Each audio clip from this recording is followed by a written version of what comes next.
नमस्कार दोस्तों। जैसा कि आप देख सकते हैं आपके सामने मैं एक नया टॉपिक वैदिक सभ्यता लेकर आया हूं। इसके प्रीवियस वीडियो लेक्चर में हम लोगों ने डिस्कस किया था प्राग ऐतिहासिक काल, आग ऐतिहासिक काल और ऐतिहासिक काल के बारे में, जिसमें मैंने आपको प्राग ऐतिहासिक काल में पाषाण काल के बारे में काफ़ी अच्छे से जानकारी दे दी थी और उसके बारे में आपको बता दिया था कि कब किसकी खोज हुई। उसके बाद आग ऐतिहासिक काल में हमारे दो काल हैं, जिसमें हम लोग बोलते हैं सिंधु घाटी की सभ्यता, जिसमें दो सभ्यताएं आपकी आईं, और सिंधु घाटी सभ्यता के बाद फिर हम लोग वैदिक सभ्यता को पढ़ते हैं। तो इसके पहले का पार्ट हम लोग पूरा कवर कर चुके हैं। अगर आपने वो वीडियो नहीं देखा है तो सभी बच्चे उस वीडियो को देख लीजिए।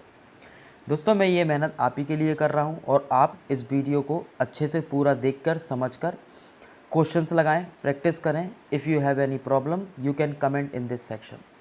तो आप कमेंट भी कर सकते हैं कि सर इसका आंसर मुझे नहीं पता है, या जो भी क्वेश्चन है। इसके बाद मैं आपको और भी क्वेश्चंस वगैरह कुछ दूंगा, उन्हें आप सॉल्व करेंगे। तो टेक्निकल के साथ साथ आपके लिए मैं नॉन टेक्निकल का भी पार्ट लेकर आ रहा हूँ, जिसमें मैं कोशिश कर रहा हूँ कि आपको वो पूरा आउटपुट अच्छे से दे पाऊँ जो आपके कम्पिटिटिव एग्ज़ाम में पूछा जाता है। चाहे आप टेक्निकल एग्ज़ाम दे रहे हो, चाहे नॉन टेक्निकल एग्ज़ाम दे रहे हो, हिस्ट्री, ज्योग्राफी, करंट अफेयर्स, ऑब्जेचरी, ये सब ऐसे पार्ट हैं, लाइक पॉलिटी, ये सब ऐसे पार्ट हैं जो एग्ज़ाम्स में आते ही हैं। तो काफ़ी बच्चे हैं जो इनमें पीछे हो जाते हैं, इसीलिए मैं पूरी कोशिश कर रहा हूँ कि मैं अपने ज़रिए वो टॉपिक भी आपको दे पाऊँ। मेरे पास और भी टीचर्स हैं जो इसके वीडियोस वगैरह बना रहे हैं, बिल्कुल वो वीडियोस मुझे शेयर करेंगे और मैं आपको वो वीडियो दूंगा। ठीक है, तो हम लोग डिस्कस करेंगे इसके बारे में और हम लोग अच्छे से प्रिपरेशन यहाँ पे करने वाले हैं, non technical portion plus technical. तो मैं डेली आपके लिए एक टेक्निकल का पेपर लेके आ रहा हूँ, एक नॉन टेक्निकल लेके आ रहा हूँ। ठीक है, तो नॉन टेक्निकल टेक्निकल दोनों के कंसेप्ट को लेकर आ रहा हूँ, तो आप ध्यान से समझिएगा, दोनों वीडियो आप देखें। ये मेहनत सिर्फ मैं आपके लिए कर रहा हूँ, ठीक है ना। तो आप वीडियो को लाइक ज़रूर करें, कई लोगों को लाइक करने में भी प्रॉब्लम होती है, तो आप बिल्कुल ना देखें वीडियो जिनको प्रॉब्लम होती है भाई, है ना, जिनको दिक्कत है किसी प्रकार की, क्योंकि वो पढ़ने वाले नहीं है, वो उपद्रवी तत्व हैं। ठीक है, और जो पढ़ने वाले हैं बिल्कुल वो लाइक करते हैं, शेयर करते हैं, वीडियो को समझते हैं, अच्छे से पढ़ते हैं और अच्छा कमेंट करते हैं, उससे मुझे भी अच्छा फील होता है। ठीक है ना, तो मैं ये सब आप ही के लिए कर रहा हूँ। चलिए हम लोग स्टार्ट करते हैं वैदिक सभ्यता के बारे में। तो जैसा कि अभी मैंने बताया, प्रीवियस वीडियो में हम लोगों ने सिंधु घाटी सभ्यता के बारे में पढ़ा, प्रागैतिहासिक काल के बारे में पूरा पढ़ा। एक बार मैं उसे आपको बता देता हूँ। देखिए, ये मैंने इस प्रकार से आपको समझाया था, और आप अगर ध्यान से देखें तो प्रागैतिहासिक काल मैंने आपको पढ़ाया था, और प्रागैतिहासिक काल में आपको बताया था कि इसमें पुरापाषाण काल, इसमें मध्य पाषाण काल और नवपाषाण काल। तो मैंने सब बताया था आपको कि शिकारी हुआ करते थे, खाद्य संग्राहक हुआ करते थे, ये सब चीज़ें बेसिक आपको अगर पता है तो आपको वैदिक सभ्यता बहुत अच्छे से समझ में आने वाला है। तो सभी बच्चे बस वीडियो को शुरू से लेकर लास्ट तक बहुत अच्छे से देखें। ठीक है, इसमें मैंने बताया था कि हाँ, कृषि पशुपालन आ गया था, स्थायी निवास हो गया था आपका नवपाषाण काल में, और यहाँ पर पत्थर से हमें पता चला था कि किस प्रकार से ये आपका नया युग आ गया है। ठीक है, स्लेटनुमा पत्थर होता था, उसी प्रकार से आ गया था। इस काल में मैंने डिस्कस किया सिंधु घाटी की सभ्यता, हड़प्पा सभ्यता, जिसे मैंने एक वीडियो बनाया हुआ है, आप देख लीजिए इसके प्रीवियस वीडियो में। ठीक है, ये तीसरा वीडियो मैं आपका प्राचीन भारत से बना रहा हूँ, जिसमें मैं पूरा वैदिक सभ्यता आपको समझाने वाला हूँ। ठीक है, तो हम लोग इस वीडियो लेक्चर में डिस्कस करने वाले हैं वैदिक सभ्यता के बारे में। और वैदिक सभ्यता एक बहुत ही इंपॉर्टेंट पेपर में की दृष्टि से काफ़ी इंपॉर्टेंट टॉपिक है, जिसमें हम लोग पढ़ेंगे ऋग्वेदिक काल, जिसे पूर्व वैदिक काल भी कहते हैं, और उत्तर वैदिक काल। ठीक है, उत्तर वैदिक काल ही ऐसा काल था जिसमें लोहे की खोज हुई थी, है ना। तो अभी तक यहाँ पर लोहे की खोज नहीं हुई थी, तांबे की खोज हो चुकी थी। ठीक है, सिंधु घाटी सभ्यता में हम लोगों ने यहाँ पर कांसे की भी खोज कर ली थी। ठीक है, इसीलिए कांस्य युगीन सभ्यता और हड़प्पा सभ्यता से कहते थे। चलिए हम लोग आज स्टार्ट करेंगे वैदिक सभ्यता। उसके बाद जब वैदिक सभ्यता पूरा हो जाएगा तब कई सारे हम धर्मों के बारे में पढ़ेंगे कि जैन धर्म आया, ठीक है, बुद्ध धर्म आया, सबसे पुराने जो धर्म थे। उससे भी पहले आपके वेद वगैरह हैं, वेदांग हैं, उपन्यास हैं, अरण्यक हैं, वो सब हम चीज़ें बहुत अच्छे से जानेंगे और सीखेंगे। तो चलिए हम लोग आज स्टार्ट करते हैं वैदिक सभ्यता के बारे में। ठीक है, तो वैदिक सभ्यता क्या थी दोस्तों? वैदिक सभ्यता को हम लोगों ने दो भागों में डिवाइड किया है। ठीक है, वैदिक सभ्यता को दो भागों में बांटा गया है, जिसमें से एक को हम लोग कहते हैं पूर्व वैदिक काल और एक को कहते हैं उत्तर वैदिक काल। पूर्व वैदिक काल का समय 1500 से 1000 बीसी तक का माना गया है। इसी के साथ ही साथ अगर हम उत्तर वैदिक काल की बात करें तो इसका समय 1000 से लेके 600 बीसी तक माना गया है। ठीक है, तो वैदिक शब्द जो है ये आपका वेद से बना है। किससे बना है? वेद से। तो जिसका अर्थ होता है ज्ञान। तो इसका अर्थ होता है ज्ञान। तो आपको अच्छे से क्लियर होना चाहिए कि वैदिक शब्द वेद से बना हुआ है और इसका अर्थ क्या है आपका, इसका अर्थ होता है ज्ञान। तो ये क्वेश्चन बहुत ही मामूली सा क्वेश्चन है, बेसिक क्वेश्चन है, पेपर में पूछ लेते हैं वेद का अर्थ क्या है या फिर ज्ञान किसका अर्थ है, वेद का है, वेदांग का है, उपन्यास का है या अरण्यक क्या है। तो बिल्कुल आसान सा क्वेश्चन, ठीक है।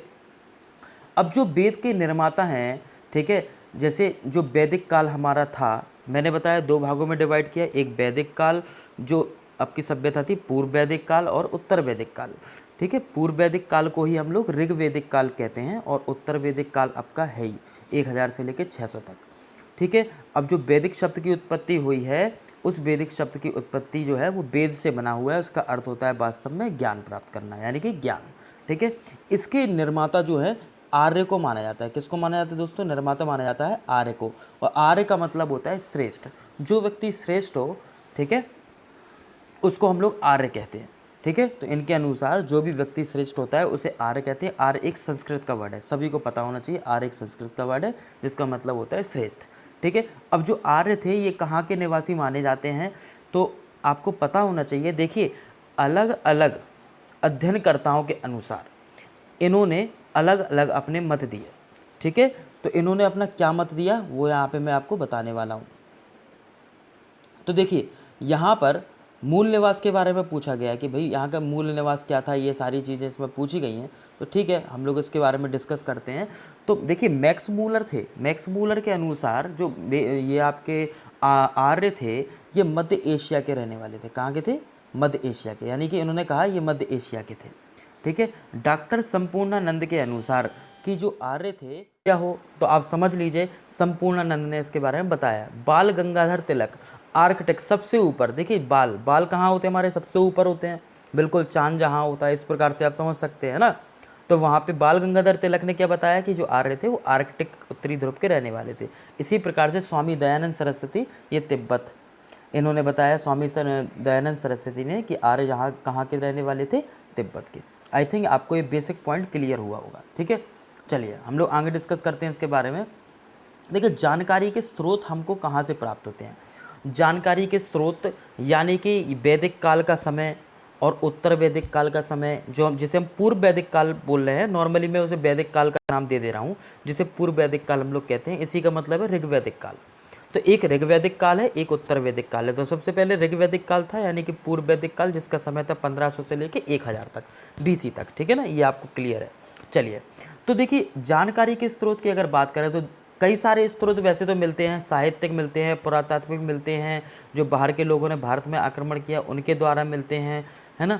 खुदाई के द्वारा काफ़ी सारी चीज़ें मिली, उनसे हमें काफ़ी सारे स्रोत मिलते हैं, तो हमें पता चलता है। लेकिन सबसे इम्पोर्टेंट इसमें क्या है, अगर हम बात करें पुरातात्विक साक्ष्य के बारे में, तो पुरातात्विक साक्ष्य के अनुसार, ठीक है, इसकी बात करें तो एक नियम है, आपको पता होना चाहिए। पुरातात्विक साक्ष्य की अगर बात कर रहे हैं तो बोगाज गोई अभिलेख, एक बोगाज गोई अभिलेख है, याद होना चाहिए आपको कि 1400 BC के इस अभिलेख से हमें इंद्र, वरुण, मित्र और नासत्य का उल्लेख मिलता है। ये कौन थे, ये अलग अलग देवता थे, ठीक है ना। तो इसमें कुछ फिक्स देवता थे, इंद्र, वरुण, मित्र, आपका नासत्य, ये कुछ फिक्स देवता हुआ करते थे। तो बोगाज कोई एक अभिलेख है जिन्होंने बताया कि 1400 BC में कुछ इस प्रकार के देवता हुए थे। तो इन्होंने जब अभिलेख को पढ़ा, क्योंकि हम लोगों ने पढ़ा है कि आगे ऐतिहासिक काल वह काल था जिसमें साक्ष्य हमें मिले हुए हैं, लेकिन उन्हें हमने कुछ खास अच्छी तरीके से पढ़ नहीं पाए हम लोग, ठीक है।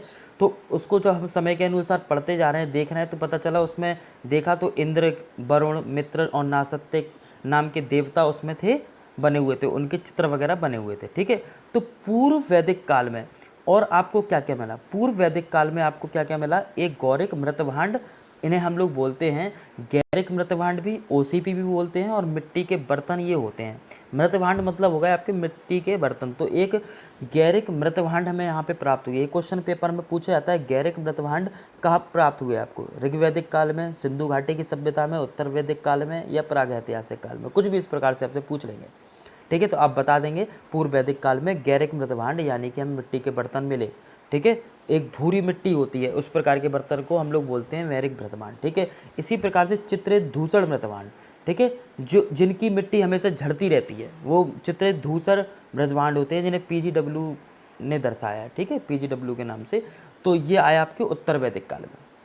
तो पूर्व वैदिक काल में हमें पता चला, पूर्व वैदिक काल का समय जो था उस समय हमें जो हमने खुदाई करी उस समय का हमें जो पता चला, यानी कि जब हमने खुदाई करी तो उस समय के काल में हमें पता चला कि वहाँ पे हमें गैरिक मृतभांड मिलते हैं, और उत्तर साहित्य जो उत्तर वैदिक काल है उसमें चित्रित धूसर मृतभांड मिलते हैं। आई थिंक सभी को इतना पॉइंट क्लियर हो रहा होगा। ठीक है, चलिए अब हम बात करते हैं साहित्यिक स्रोत की। ठीक है, तो ये आपको बहुत अच्छे समझ में आना चाहिए, फिर मैं ऋग्वैदिक और आपको उत्तर वैदिक में अंतर समझाऊंगा इस वीडियो में। तो हम लोग डिस्कस करते हैं साहित्यिक स्रोत। साहित्यिक स्रोत दोस्तों हमें मिलता है वेद से। तो सबसे प्राचीन अगर हम बात कर रहे हैं, सबसे प्राचीन अगर मैं बात कर रहा हूँ, सबसे प्राचीन वेद कौन सा है आपका? सबसे प्राचीन वेद है आपका ऋग्वेद, जिसे हम लोग बोलते हैं ऋग्वैदिक काल, जिससे हमें ऋग्वैदिक काल के बारे में जानकारी मिलती है। तो ऋग्वैदिक काल यानी कि पूर्व वैदिक काल में ही ऋग्वेद की खोज हुई। उसके बाद हमारा जो उत्तर वैदिक काल आया उसमें बाकी तीनों वेद आए, सामवेद, यजुर्वेद और अर्थवेद। यानी कि हमारे पास जो वेद होते हैं वो टोटल वेद कितने हैं? 4 हैं। तो ऋग्वेद, सामवेद, यजुर्वेद और अर्थवेद। तो सभी बच्चों को पता होना चाहिए कि ऋग्वेद है वो सबसे प्राचीन वेद है। ठीक है ना, ऋग्वेद सबसे प्राचीन वेद है और इसके संकलन करता है कृष्णद्वैपायन और वेद व्यास। ये क्वेश्चन काफ़ी पेपर में पूछा जाता है कि ऋग्वेद के संकलनकर्ता कौन है? तो स्वामी कृष्ण द्वैपायन वेद व्यास। ठीक है ना, इस ऋग्वेद में 10 मंडल और 128 सूक्त हैं। क्या है? 10 मंडल 128 सूक्त हैं। इस सूक्त का मतलब होता है मंत्र। ठीक है ना, यहाँ पे देखिए आप देख सकते हैं मंत्र लिखा हुआ मैंने। देखिए शुरू में जो आपके ऋग्वेद में कुछ मंडल थे, जैसे तीसरा, सातवां और नौवां, यानी कि 2 से लेके 9 तक पहले मंडल आए। उसके बाद एकवां और पहला और जो 10वां था वो बाद में जोड़ा गया। तो एग्ज़ाम की दृष्टि से सभी इम्पोर्टेंट है, बट इनमें से मुख्य मैंने लिखे हुए हैं। जैसे आप देख सकते हैं तृतीय मंडल, तृतीय मंडल में गायत्री मंत्र का बारे में बताया गया है, और इसके बारे में किसने बोला गया है? ये विश्वामित्र द्वारा लिखा गया है। गायत्री मंत्र जो है उच्चारित किया गया है, ऐसा हम लोग कह सकते हैं। तो गायत्री मंत्र का वर्णन किस मंडल में है? तृतीय मंडल में है। 7वें मंडल में एक दशराज युद्ध के बारे में बताया गया है, जो रावी नदी के तट पर लड़ा गया है। रावी नदी के तट पर, रावी नदी को पहले हम पुरुषनी नदी भी कहते थे, तो इस नदी के पास ये दशराज युद्ध जो था वो लड़ा गया। ठीक है, 7वें मंडल में। तो आपको याद रखना, एक राजा थे जिन्होंने 10 लोगों को हरा दिया था, 10 राजाओं को हरा दिया था। ठीक है ना, तो वो दशराज के युद्ध के नाम से जाना जाता है। 9वें मंडल में सोम देवता के बारे में वर्णन है, ये वनस्पति देवता कहा जाता है। तो क्वेश्चन ये पेपर में आता है कि ऋग्वेद के कौन से मंडल में वनस्पति देवता या सोम देवता के बारे में वर्णन है, या पूरा ही मंडल देवताओं को समर्पित है। ठीक है, तो 9वां मंडल, ये आपको याद होना चाहिए। और सबसे इंपॉर्टेंट क्वेश्चन, वर्ण व्यवस्था जो की गई थी वो किस मंडल के अनुसार की गई थी? तो दोस्तों 10वें मंडल में वर्ण व्यवस्था के बारे में पूरा वर्णन है। ठीक है ना, तो अभी हम लोग पढ़ेंगे ऋग्वैदिक काल और उत्तर वैदिक में काल में वर्ण व्यवस्था में कैसे चेंजेस एकदम से आ गए, और उधर ही से एक क्रांति उत्पादित हो गई, जिससे पूरा फिर ये जो काल था ये बिल्कुल अलग हो गया। यानी कि सिंधु घाटी सभ्यता एक बहुत अच्छी सभ्यता थी, उसके बाद फिर हमारी एकदम से वैदिक सभ्यता में पूर्व वैदिक काल, जिसे हम ऋग्वैदिक काल कहते हैं, वह आया। और ऋग्वैदिक काल में पूरी तरीके से हमें चेंजेस मिले, यानी कि वो ग्रामीण सभ्यता थी, वहाँ पे लोगों को रहने का भी एक रहन सहन अच्छा नहीं था, मतलब काफ़ी सारे इसके ड्रॉबैक थे। फिर उत्तर वैदिक काल में वो सब धीरे धीरे चेंज होते चले गए, हम लोग ऐसा बोल सकते हैं। और पूर्व वैदिक काल बिल्कुल उसी तरीके से लगा हुआ है सिंधु घाटी की सभ्यता से, बट हमें उत्तर वैदिक काल में पूरी तरीके से चेंजेस मिले। लेकिन पूर्व वैदिक काल काफ़ी हद तक अच्छा था उत्तर वैदिक काल से। ठीक है, तो वो हम सारी चीज़ें डिस्कस करेंगे, बस आप सुनते रहिएगा, समझते रहिएगा। ठीक है, तो सामवेद जो है, सामवेद में संगीत का वर्णन किया गया है, संगीत के स्वरों का वर्णन किया गया है। ठीक है, और इसके बारे में एक उपनिषद है छांदोग्य उपनिषद, ये क्वेश्चन पेपर में आता है कि किस उपनिषद में सामवेद के बारे में वर्णन किया गया है। तो आपका ये हो गया छांदोग्य उपनिषद। तो आप समझ सकते हैं सामवेद है यानी कि संगीत की बात कर रहे हैं।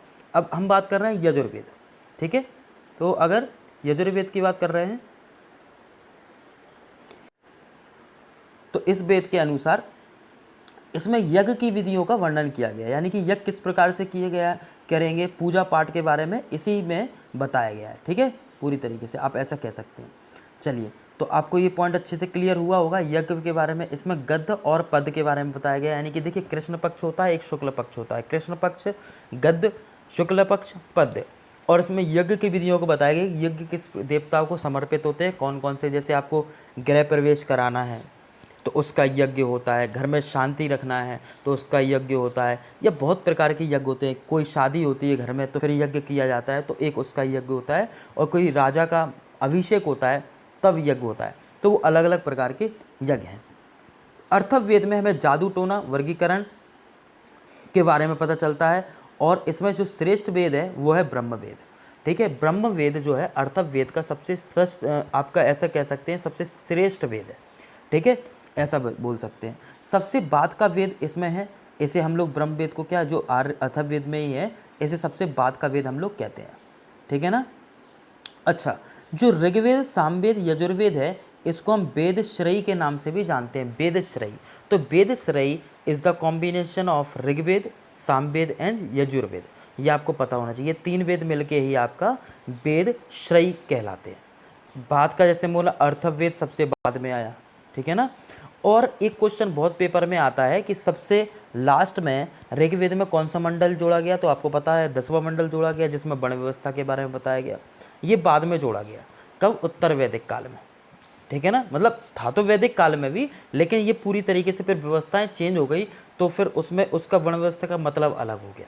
वैसे तो वो पूर्व वैदिक काल में जोड़ा गया था, लेकिन चेंजेस जो थे पूरी तरीके से आ गए उत्तर वैदिक काल में। तो ठीक है, 10वां मंडल जो था वो वर्ण व्यवस्था को समर्पित है, ये आपको क्लियर होना चाहिए। चलिए मैं अब इसमें डिस्कस कर रहा हूँ। ठीक है, देखते हैं हम लोग।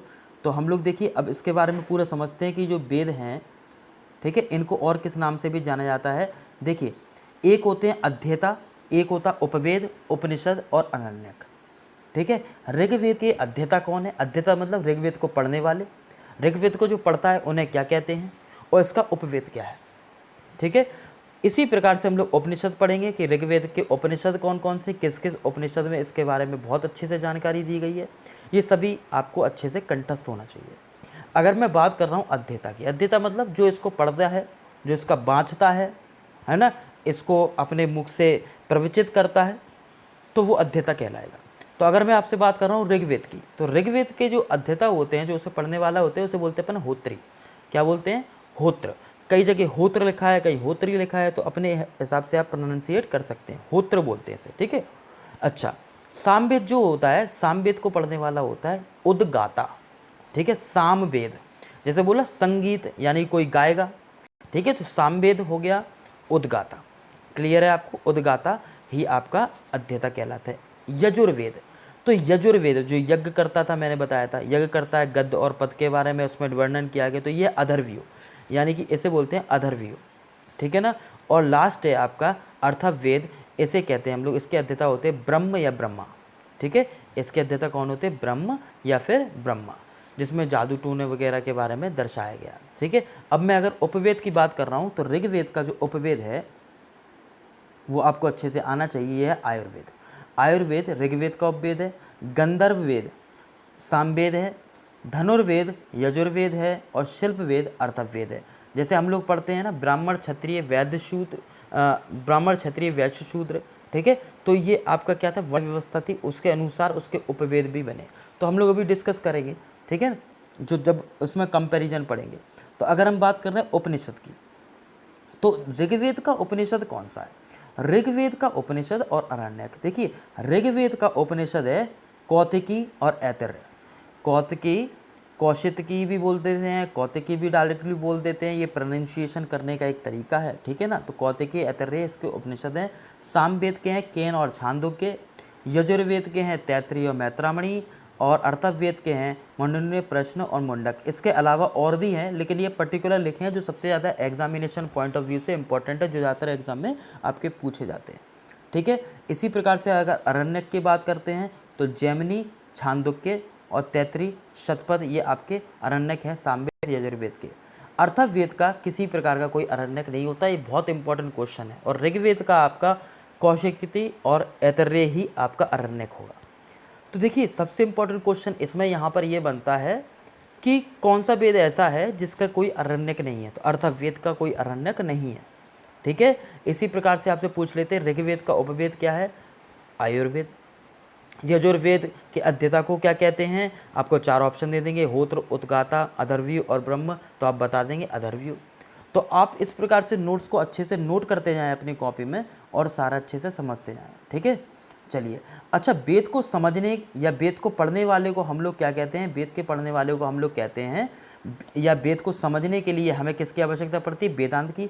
वेद को पढ़ने जो अलग अलग वेद हैं वो तो मैंने बताया, उसको कहते हैं होत्री बोलते हैं, उद्गाता बोलते हैं, हम लोग ब्रह्म बोलते हैं, है ना। ये आपको अलग अलग नाम मैंने अभी बताए, अथर्वणीय बोलते हैं, तो ये आपको अच्छे से पता होना चाहिए। अब वेदों को अगर आपको समझना है तो इस समझने के लिए आपको वेदांग की आवश्यकता होती है। किसकी आवश्यकता होती है, वेदांग की। तो ये वेदांग आपके कितने हैं, 6 वेदांग हैं जिनके बारे में हम लोग पढ़ते हैं, समझते हैं।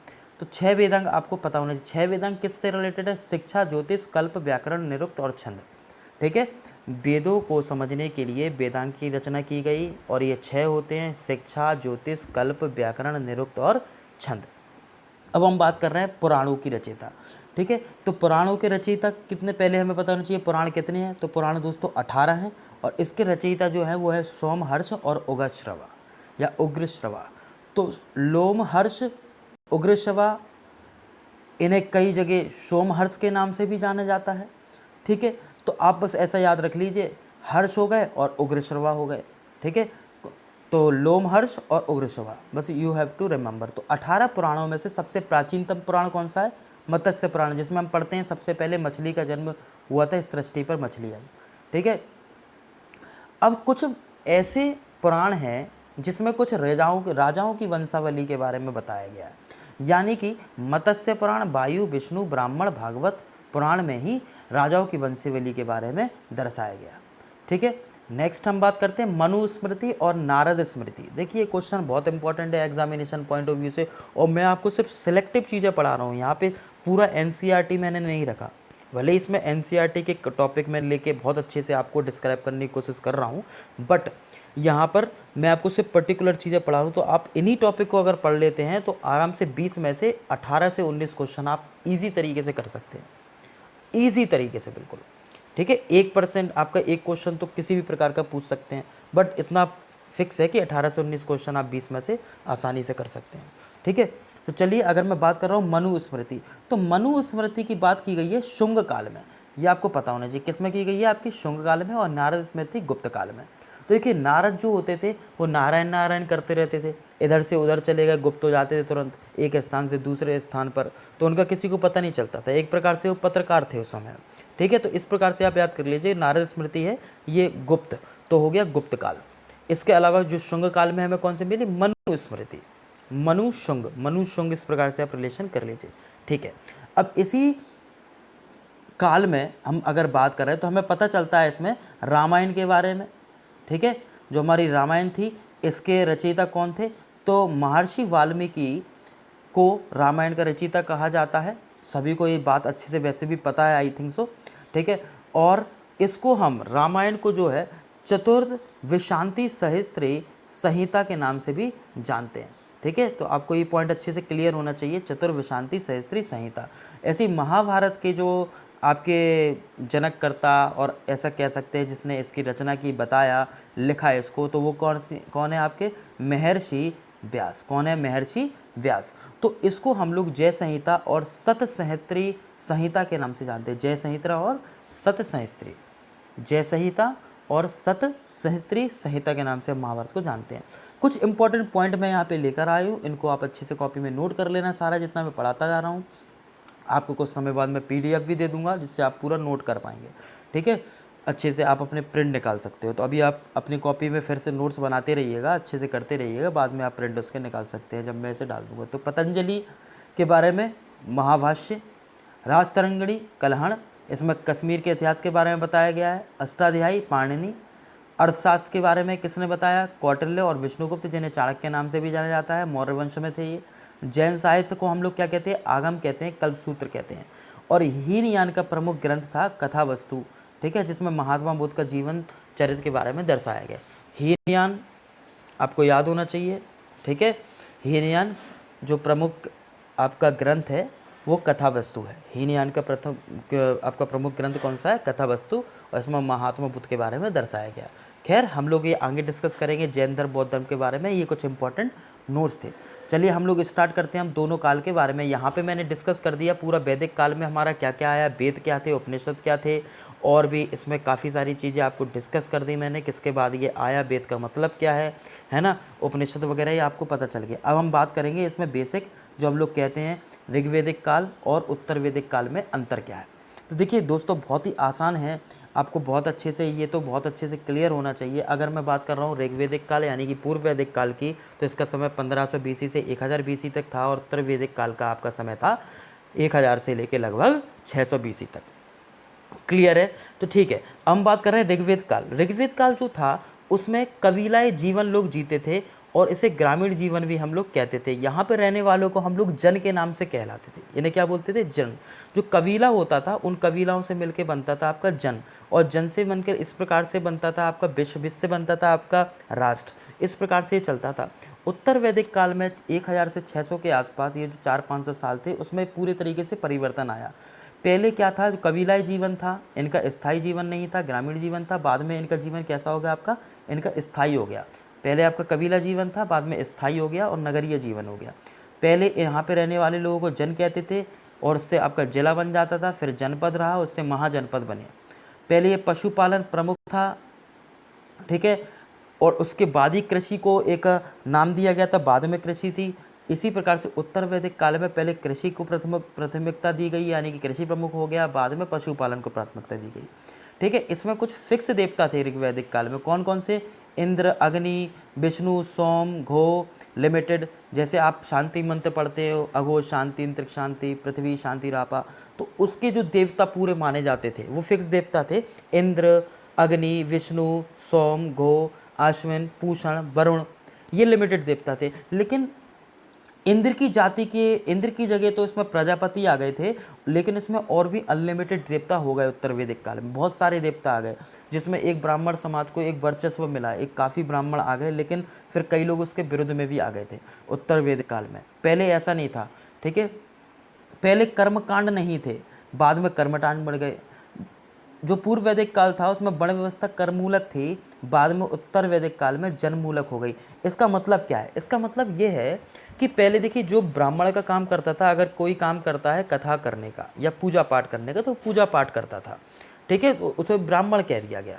इसी प्रकार से अगर कोई है जो काम करता है किसी प्रकार से व्यापार करने का, तो उसे आपसे वैश्य बोल दिया गया। कोई युद्ध करता है उसे क्षत्रिय बोल दिया गया, और जो इन सब की सेवा करता है उन्हें शूद्र बोला गया। तो ये काम कर्म मूलक था, जो भी जो करता था वो बन जाता था। अगर ब्राह्मण का कोई पुत्र है, अगर वो शिल्पकारी करता है, ठीक है, कुम्हार का काम करता है, तो उसे हम लोग शूद्र कह देते थे। तो इस प्रकार से ये वर्ण व्यवस्था थी पहले ऋग्वैदिक काल में। लेकिन उत्तर वैदिक काल में राजाओं का वर्चस्व बढ़ा, ब्राह्मणों का वर्चस्व काफ़ी बढ़ा। इस समय ये सब चीज़ें वंशानुगत हो गई, यानी कि जो सब चीज़ें जन्ममूलक हो गई। जो ब्राह्मण था उसका पुत्र ब्राह्मण, जो वैश्य था उसका पुत्र वैश्य, जो शूद्र था उसका पुत्र शूद्र। समझ में आ रहा है ना आपको? जो जो था उसका पुत्र वही होगा। तो इस प्रकार से वर्ण व्यवस्था में पूरी तरीके से ये जन्ममूलक हो गया, ठीक है। तो सबको अपना जो जन्ममूलक तरीके से हो गया, ब्राह्मण का पुत्र ब्राह्मण, क्षत्रिय क्षत्रिय, वैश्य वैश्य और शूद्र शूद्र, इस प्रकार से चलने लगा, ठीक है। तो राजा प्रजा द्वारा चुने जाते थे ऋग्वैदिक काल में। फिर इसमें राजा वंशानुगत हो गए। तो पहले क्या है, राजा का इतना नहीं चलती थी, जनता की बहुत चलती थी, फिर राजा की चलने लगी। तो राजा का कार्य सिर्फ प्रजा की रक्षा करना होता था ऋग्वैदिक काल में, लेकिन यहाँ पर राजा का कार्य साम्राज्य का विस्तार करना हो गया। फिर ये प्रजा की रक्षा में अपना हित नहीं समझते थे। पूषण पशुओं के देवता थे पहले। पूषण जो थे वो पशुओं के देवता कहलाते थे। बाद में पूषण जो थे वो शूद्रों के देवता हो गए, ठीक है। स्त्री को सारे अधिकार थे ऋग्वैदिक काल में, यहाँ स्त्री के अधिकार छीन लिए गए। तो ये काफ़ी सारे चेंजेस आए, ठीक है, ऋग्वैदिक काल से आपके उत्तर वैदिक काल में। इसके बाद स्त्रियां जो थीं पति के साथ यज्ञ में बैठ सकती थी आपका पूर्व वैदिक काल में, लेकिन ये सब पूरा समाप्त हो गया आपका उत्तर वैदिक काल में। बाल विवाह का प्रचलन बिल्कुल भी यहाँ पर नहीं था, पर्दा प्रथा नहीं था। लेकिन फिर आपका सती प्रथा भी आया, बाल विवाह भी आया और पर्दा प्रथा भी आ गई, ठीक है, क्योंकि महिलाओं को फिर आगे इतना आगे बढ़ने का हक नहीं था। आजकल तो अब धीरे धीरे सब चेंज होता जा रहा है, सब इक्विवेलेंट हो रहा है।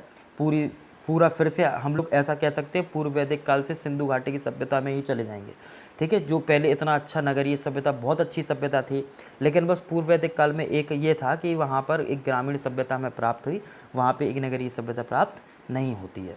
लेकिन फिर उत्तर वैदिक काल में जब हम आए तो नगरीय सभ्यता जरूर हुई, लेकिन काफ़ी सारे उसमें ड्रॉबैक ये आए कि लोगों का अधिकार छिन गए, राजाओं की चलते लगी, ये सारी चीज़ें चेंज हो गई, कर्म मूलक से जन मूलक हो गया, ठीक है ये सब।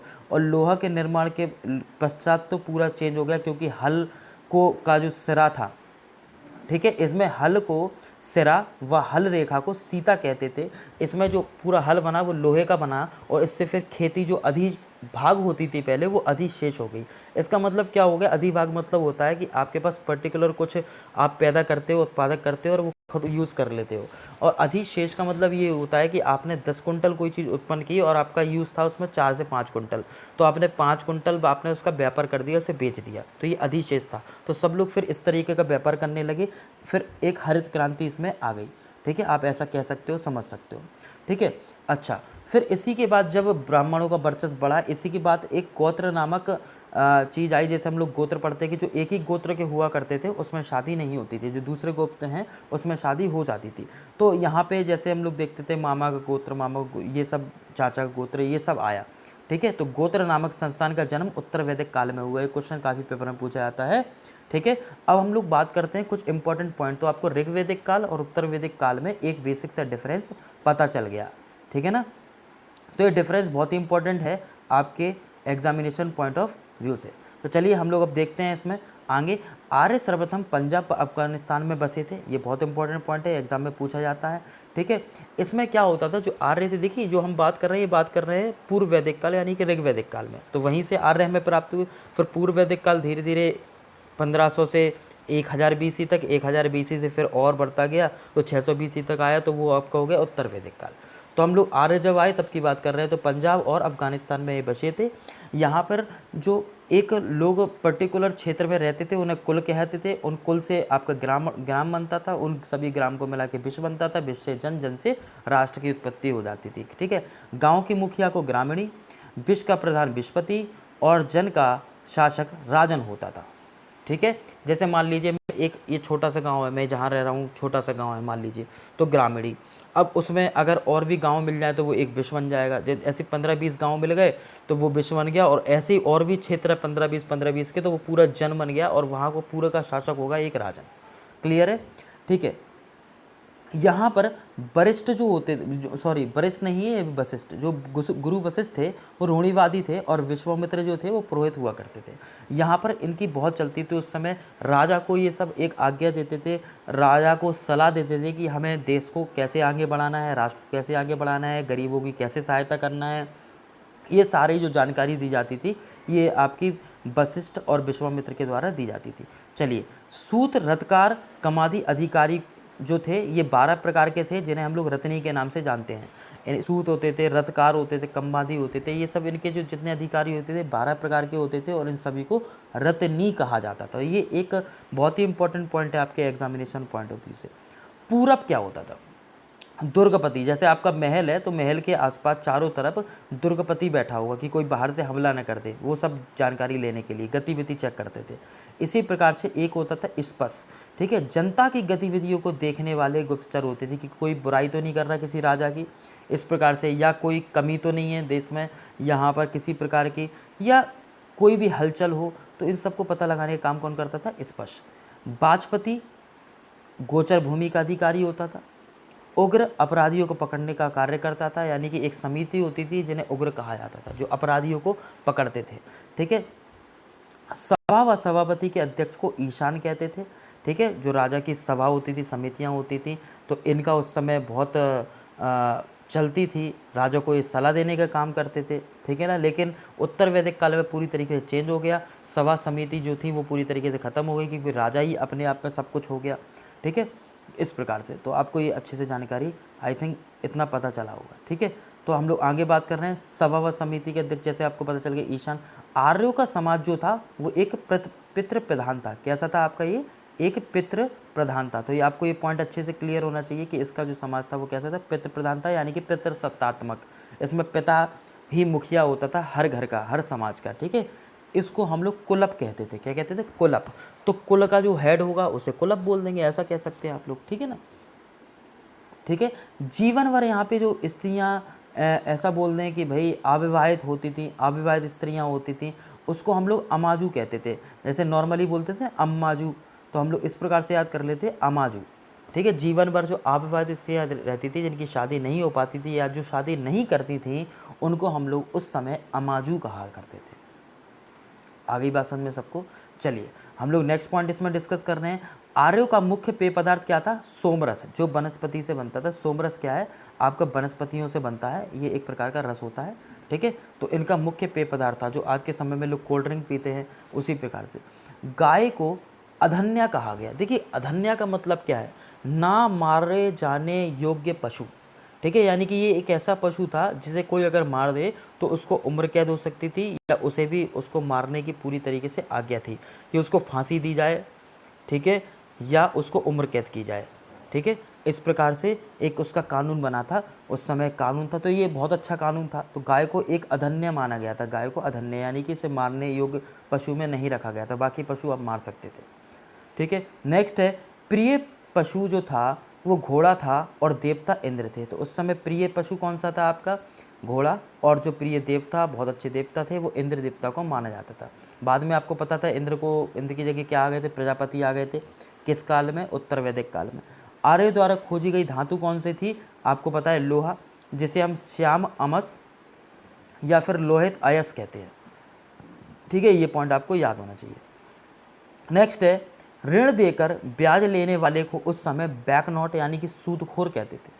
जो ऋण देकर ब्याज लेता है, जैसे किसी को पैसे की ज़रूरत है और आपने उसे पैसे दे दिया और आप उसका जो इंटरेस्ट ले रहे हो, ठीक है, तो इसको बैक नोट कहा जाता था। जैसे हम लोग हिंदी में कहते हैं सूदखोर, मतलब उस समय ऐसा कहा जाता था। ठीक है। तो ऐसा उस समय काफ़ी लोग ऐसा काम करते थे। जैसे किसी गरीब को कृषि के लिए कृषि करना है, क्योंकि कृषि पालन फिर प्रमुख हो गया था, तो वो क्या है, राजा से या राजा के अधिकारियों से पैसा लेता था। ठीक है। और वो उससे अच्छा उस समय इंटरेस्ट लेते थे, काफ़ी सारा 50% भी लेते थे, 40% भी लेते थे, जो कि आपको आगे भी समझ में आएगा। आप जब कई सारे धर्मों के बारे में आगे पढ़ेंगे और फिर कई सारे शासकों ने शासन किया, तो उन्होंने इसी प्रकार से अपना वर्चस्व जमाया। ठीक है। तो उत्तर वैदिक काल में राजा के राज्यसभा के समय जो आपका कह दें यज्ञ होते थे, उसे क्या बोलते थे? राजसूय यज्ञ। जैसे मैंने अभी बताया था आपका। ठीक है। यज्ञ के बारे में बताया गया है, कौन सा? यजुर्वेद में बताया गया। तो राजा जो था, राज्यसभा उसका होता था, उस समय कौन सा यज्ञ होता था? राजसूय यज्ञ। ठीक है। नेक्स्ट है, इस काल में कौशाम्बी नगर में प्रथम बार ईंटों का प्रयोग हुआ। बहुत ही इंपॉर्टेंट क्वेश्चन है दोस्तों, ये क्वेश्चन काफ़ी इंपॉर्टेंट है एग्जामिनेशन पॉइंट ऑफ व्यू से, कि ईंटों का सबसे पहले उत्तर वैदिक काल में किस शहर में इसका उपयोग किया गया? तो you have to remember this point. कहाँ पर? कौशाम्बी नगर, आपको याद होना चाहिए। ठीक है ना, ईंटों का प्रयोग। और देखिए महाकाव्य दो हैं आपको ये बहुत अच्छे से याद होना चाहिए, जैसे अभी मैंने बताया, ठीक है, प्रीवियस पार्ट में, कि महाभारत और रामायण ये दो महाकाव्य हैं। और महाभारत को हम लोग कहते हैं जय संहिता, ठीक है, जिसे हम लोग सहिष्णु भी करके बोल रहे थे। और आपका रामायण जो है चतुर्विशांति सहस्त्री संहिता। चतुर्विशांति रामायण और महाभारत है जय संहिता। तो दोस्तों इसी के साथ आपका ये पूरा वैदिक सभ्यता, जिसमें मैंने आपको पूर्व वैदिक काल यानी कि ऋग वैदिक काल और उत्तर वैदिक काल में दोनों के बीच डिफरेंस बताया, वैदिक काल में कौन कौन से वेद थे आए जो, और फिर उसके बाद हम आज तक पढ़ते हैं जो उस समय थे और आज भी हैं और हमेशा आगे भी रहेंगे, जिसके बारे में हम लोगों ने बहुत अच्छे से पढ़ा। वेद हो गया, वेदांग हो गया, पुराण हो गया, अरण्यक हो गया, उपन्यास हो गया, ये आपको बहुत अच्छे से जानकारी होना चाहिए वैदिक सभ्यता में। और फिर उसके बाद जो आपका उपवैदिक काल आया, ठीक है, ऋग्वैदिक काल के बाद, तो इन दोनों के बीच जिसे हम उत्तर वैदिक काल भी कहते हैं उपवैदिक काल को, और ऋग्वैदिक काल किसको बोल रहे हैं हम? पूर्व वैदिक काल। तो एक पूर्व हो गया, एक उत्तर वैदिक काल हो गया, ये आपको अंतर अच्छे से पता होना चाहिए। तो दोनों के बीच डिफरेंस पता कि जो समय आया फिर क्या हुआ। अब दोस्तों 600 BC तक ये काल चला। उसके बाद फिर कई सारे साम्राज्य आए, जैसे फिर इसके बाद हमें पता चला कि महाजनपद का उदय हुआ। फिर हमारे पास कई यहाँ पे नंदवंश आए, आपके बहुत अच्छे से आपको क्लियर होना चाहिए, जिसमें आपका हर्यक वंश सबसे पहले हम लोग पढ़ते हैं, नंद वंश पढ़ते हैं, है ना, नागवंश पढ़ते हैं, मौर्य वंश पढ़ते हैं, कर्ण वंश पढ़ते हैं, और इसी प्रकार से हम लोग सातवाहन वंश पढ़ते हैं, और फिर आपका आता है गुप्त वंश आता है। फिर पता चला दक्षिण में आप देखते हैं तो दक्षिण में आपका चेल चोल और पांड्या का साम्राज्य था। तो ये सारी चीज़ें हैं जो हम लोग आगे डिस्कस करेंगे। आई थिंक यहाँ तक का पार्ट आपको क्लियर हुआ होगा और हम लोग ने यहाँ तक अच्छे से कवर कर लिया। तो आप लोग ये 3 वीडियो जो मैंने डाले हैं प्राचीन भारत के, सबसे पहला मैंने इसमें डाला था पूरा प्रागैतिहासिक काल के बारे में, ठीक है, जिसमें मैंने पूरा आगैतिहासिक काल और आपका ऐतिहासिक काल के बीच में वर्णन किया था, बेसिक बताया था। दूसरे वीडियो लेक्चर में हम लोगों ने सिंधु घाटी की सभ्यता के बारे में पढ़ा और तीसरा वीडियो आपका वैदिक सभ्यता का था। तो आई थिंक सभी को इतना क्लियर हुआ होगा, ठीक है। हम लोग नेक्स्ट वीडियो मिलेंगे नए टॉपिक के साथ जिसमें हम धर्मों के बारे में पढ़ेंगे। ओके, आई थिंक सभी को समझ में आया होगा।